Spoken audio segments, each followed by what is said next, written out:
Hey everyone, and welcome to your Monday Carrier Update. I'm Zach Strickland, so let's dive right on into what's happening in the freight market today.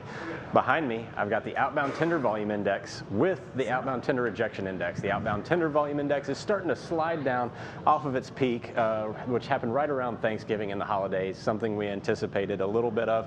Still about 4 to 5% better than this time last year, but we're seeing that contraction effect. You know, there's not as much time between Thanksgiving and Christmas right now. So there's still a lot of elevated volumes even with that being said. But tender rejection rates starting to really pick back up, well over 8% again.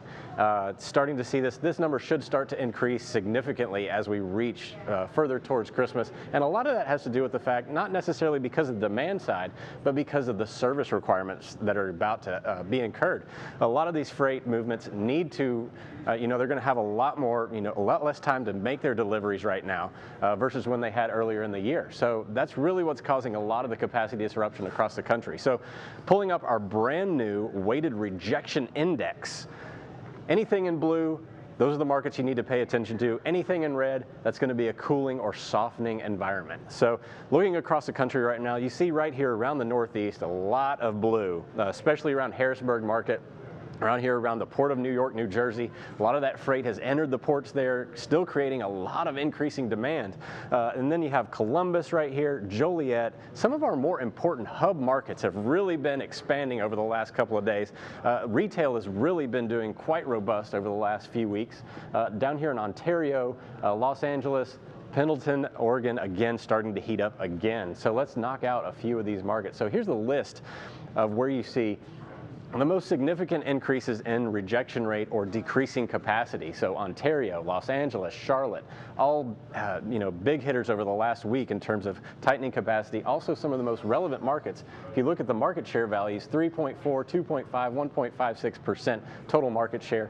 Let's go ahead and look at the outbound rejection index in Ontario as well. So long haul volumes really creating a tightening effect in the rest of the market. So this green line right here, long haul outbound tender volume, along with an 8.04% tender rejection rate. So very tight capacity right now, especially coming out. Long haul volumes tend to be driving that. That means that anybody that's looking for freight moving across the country, but also pay attention to those service requirements. Probably a lot of team freight required here. Next up, we've got the Kansas City market. So Kansas City, one of those darker blue markets in the middle of the country, but it is not a dry van market. It is reefer demand that's driving this one. Down here, you see the van outbound tender rejection index in green, pretty subdued. Up here in the orange, 13.49%, or I should say 35.26% on the outbound reefer rejection rate. So if you are a reefer carrier, middle of the country right now, really tight, especially around Kansas City.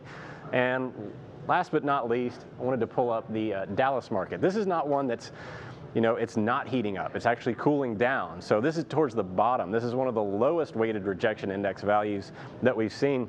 And that's due to the fact that the tender rejection rate has dropped all the way from almost 4.5% way down to 2.52%. So if you are a carrier in this market, you have super soft conditions. Do not look for spot freight in this area. A lot of oversupply situation. Volumes are not really contracting that significantly, but they are coming down. So any carriers in this area need to just be able to get out of this market and make sure that they get a freight movement out of there. And that'll do it for today's Carrier Update. The comprehensive logistics offerings from PowerFleet cover in-cab ELD, fleet management, trailer tracking, cargo monitoring, and tracking other assets such as chassis and intermodal containers. Power up your operations with PowerFleet.